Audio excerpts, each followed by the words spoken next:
Hello there guys, and welcome to my second video featuring the Nissan Ariya. So last week we talked about its range during wintertime. As you can see, there's plenty of snow around, so it's pretty cold out.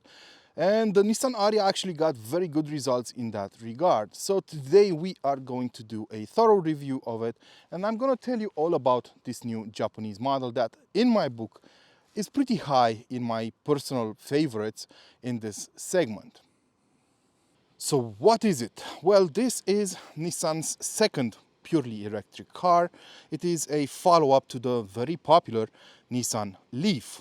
And it is in the shape of a C-segment SUV, as many of us expected, because this is where the biggest battles are being fought right now in the automotive industry. And if you look at it from the side, you might notice a sloping roofline towards the back, which seems to suggest that this is an SUV coupe model. Well, in terms of size, this is a 4.6 meter long car with a wheelbase of almost 2.8 meters.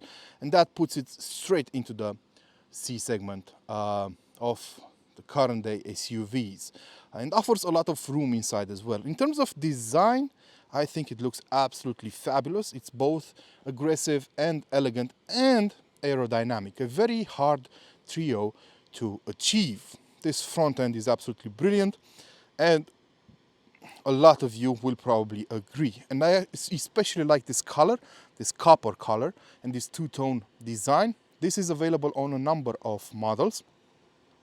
So, but it is an optional feature depending on the equipment line you go for. The front end has this huge sort of blocked out grille that has some very interesting patterns in it, very hard to distinguish during daylight. But they look fabulous. These are the daytime running lights. They also look great. And these are the headlamps. Really thin and really efficient LEDs. Now, the Nissan logo should be lit up. This car doesn't really have that option. I don't know why, but Nissan said that all Ariya models will get the lit up badge up front with 20 LEDs, which is a nod to the 20 years the Nissan Leaf celebrated last year when this car was launched. Now, from the sides, the proportions are really, really good, as you can probably tell. I absolutely love its design. The wheels in this case are 20-inch ones, but in standard, guys, you get 19-inch wheels. And as you can see, they are flow optimized, but that's done using plastic wheel caps. So yeah, but that's not an issue. If you pull harder on them, they will come off, but nobody will actually do that. Now, around the back, we have a similar, very pleasing design.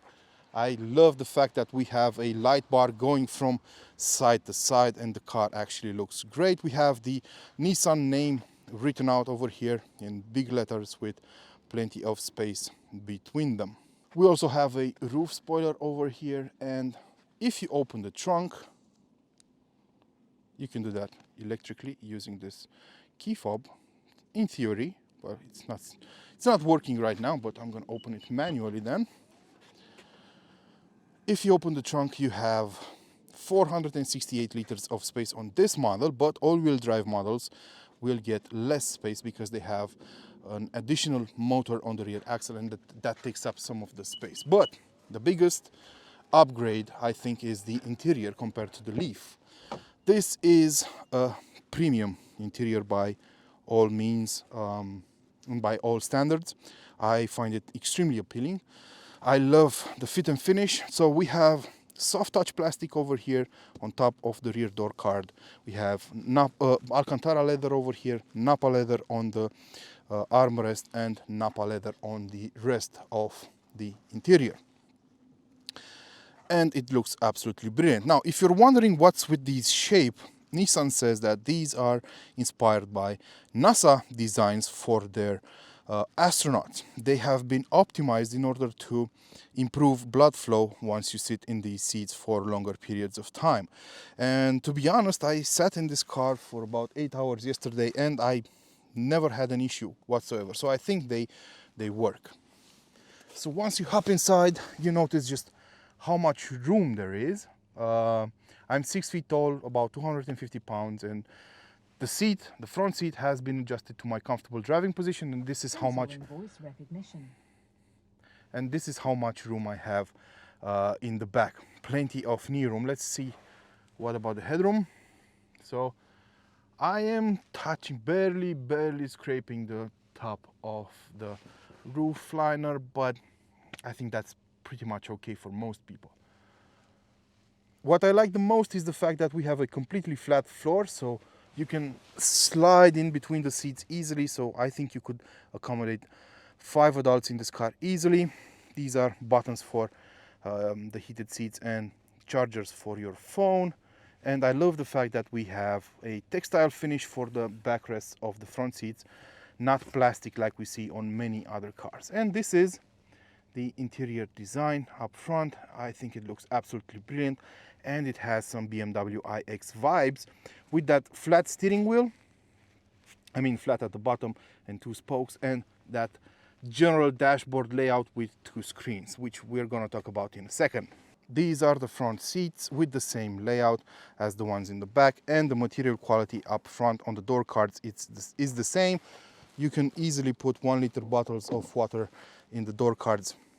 No issues whatsoever. The only area where we have cheaper feeling plastic is over here, but actually compared to many other cars, it's not that bad. We have ambient lighting over here with a pattern inspired by Japanese traditions, and it looks absolutely brilliant.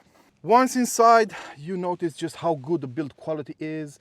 We have Alcantara on the dashboard, Alcantara on the doors. We have open pore wood trims over here, and I absolutely love this HVAC control panel, which is basically hidden behind the wood, and it's a soft touch surface. So all you have to do is touch it and it will respond. There's a haptic feedback, and there's also a sound feedback for your input, and it's absolutely brilliant.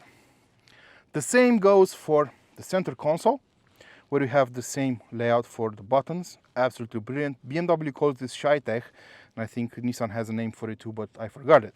I love the fact that we have this cup holder cover that uses the same layout and has the same feel as the rest of the center console.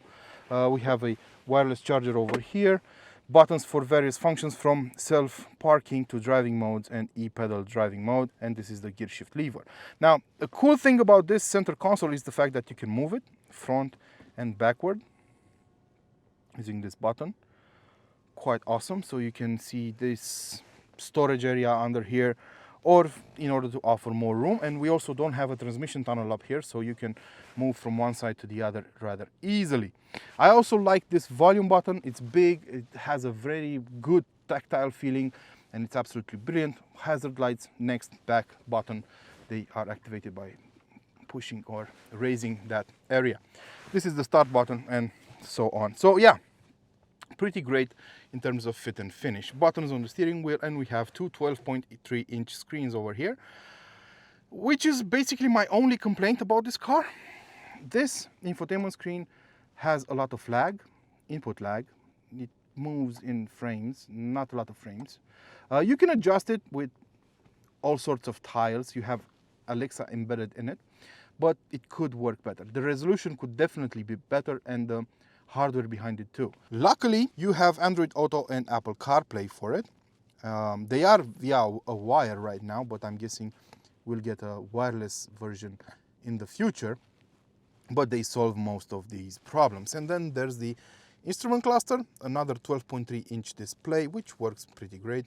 You have 2 versions of the display view. I prefer this one a bit better than the classic one, and you have all the information you could possibly need. We also have a head-up display. I hope you guys can see it, and ambient lighting on the top of the dashboard.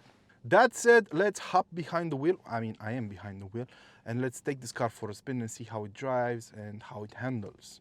And let's talk about the range a bit more after the video I published a week ago. Let's go. Once you hop behind the wheel of the new Nissan Ariya, you notice a couple of things straight away. For example, the seating position, which is incredibly comfortable, commanding. You have a great view of the road ahead of you, and great visibility all around. These pillars I don't know how they did it. They don't get in the way.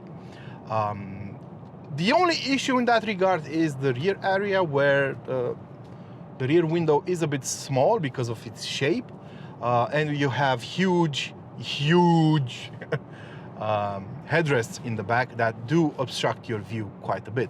However, you have this rear view mirror which can be turned on in a digital way. We have a camera feed from the back of the car and can help you out if you want better visibility in certain situations. But you also have a 360-degree camera system that helps you out whenever you're parking, so I wouldn't be worried about that. And driving this car around town is pretty easy to do.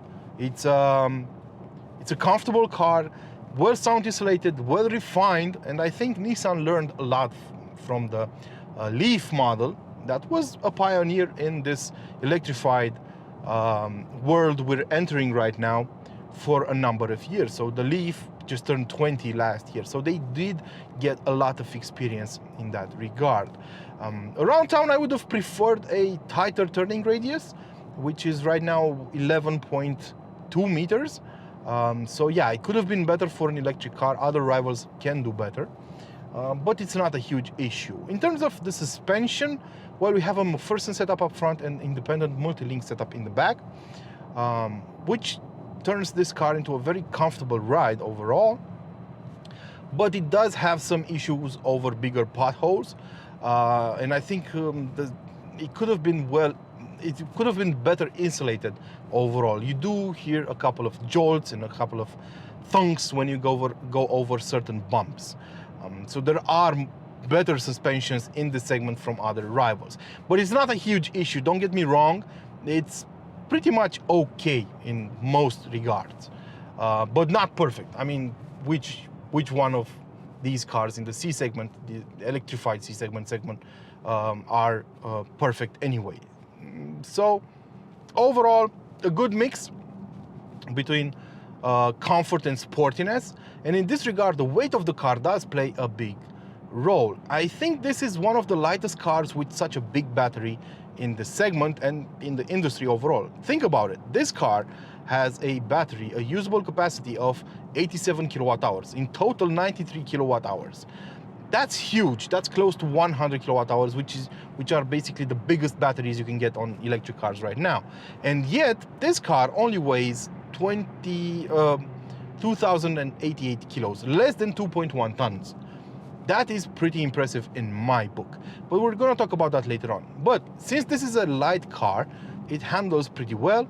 Even in sport mode, it puts the power down rather nicely, and it doesn't lean too much in the corners, mostly because that 570 kilo battery is positioned pretty low inside the car, so the center of gravity is pretty low. So yeah, it performs pretty nicely actually. In terms of specs, well, there are three choices you can pick from. So you have an entry-level 218 horsepower version with front-wheel drive and 300 Newton meters of torque. That's only available with the 63 kilowatt-hour battery. Then there's this version, the 242 horsepower version with 300 Newton meters of torque at its disposal, which is also front-wheel drive with the 87 kilowatt-hour battery. And then there's the big dog, the all-wheel drive e-Force version, which has 306 horsepower and 600 Newton meters of torque in total and uses the same battery. Overall, this one should have the best range out of all of them. So 242 horsepower and the big battery. According to Nissan, this should reach up to 525 kilometers of range with a single charge. Mind you, I did my usual range test. You can find the link over here. It was published last week, and I topped that result. Even though outside it's pretty cold, we're testing this car during winter time, and we are running on inefficient winter tires. So I got up to 530 kilometers of range driving this car at an average speed of 70 kilometers an hour, which is pretty impressive. On the highway, those numbers changed. I got up to 300 kilometers of range, which is okay in my book, considering I drove the car at 130 kilometers an hour. And around town, the energy consumption showed 21.5 kilowatt hours per 100 kilometers covered, and that should add up to a range of about 400 kilometers with a single charge, which once again isn't bad considering the weather we experienced these days. It's pretty cold out. So I'm expecting these numbers to improve drastically during summertime, or better yet, during spring, when you don't even use AC. Oh, mind you, during my tests, I never cut on creature comfort, and I never drive in eco mode or anything like that. I drive this car just like I would any internal combustion car, if you will. So I'm pretty impressed by these results. Overall, this does live up to the expectations. It's a very refined ride, very well sound isolated. The interior is incredibly premium. The sound system is great. The Bose sound system is incredible. And I actually like this car a lot. Plenty of room, and the design is just right up there. I think it's one of the best designs Nissan came for. It is definitely the best SUV in terms of design ever made by Nissan. I don't know if it's the best car overall, because we have the GTRs in there, we have the 350Z, we have the 370Z, we have the new Z model, the GTRs, so plenty of contestants on that side of the business. But overall, I love its design, both on the outside and on the inside. So what's the takeaway? Well, we can't really draw a conclusion before we talk about rivals and the pricing for this car. So, and we also have to mention the charging before I forget. So, standard, you get 7.4 kilowatt chargers on these cars on AC, and 130 DC fast charging. You can also get, optionally, you can also get a 22 kilowatt charger on AC, which would be a wise choice. All the cars get heat pumps as standard, which is great, which will help out in crazy low temperatures. As for the pricing, well, it will depend on the market you're in. I'm going to use the German pricing right now. So the starting price is around 47,000 euros for, of course, the least powerful car with the smallest battery, which should be enough if you're only using this car around town. The one we're driving, configured exactly the same, rises up to about 70,000 euros, which is a lot of money, but I guess it depends on how much luxury you want on your car and what kind of features you can't live without. In terms of rivals, well, you have plenty of cars to choose from. From the Volkswagen ID.5, I'm saying ID.5 because ID.4 is not a coupe model, to the Volvo C40, for example, or XC40, to the Ford Mustang Mach-E, to the Toyota bZ4X, to the Hyundai Ioniq 5, to the Kia EV6, and of course I'm forgetting the Tesla Model Y, which is also running in this segment. Now, I would like you to tell me what you think about the Nissan Ariya. If you have any more questions, I am more than willing to answer them as far as I know how to answer them. And until next time, don't forget, of course, to like, share, and subscribe to this channel to keep it alive. If you enjoyed this video, you have a super thanks button under it in the description section. And of course, please don't forget about subscribing. Until next time, don't forget to feed your passions. Ciao.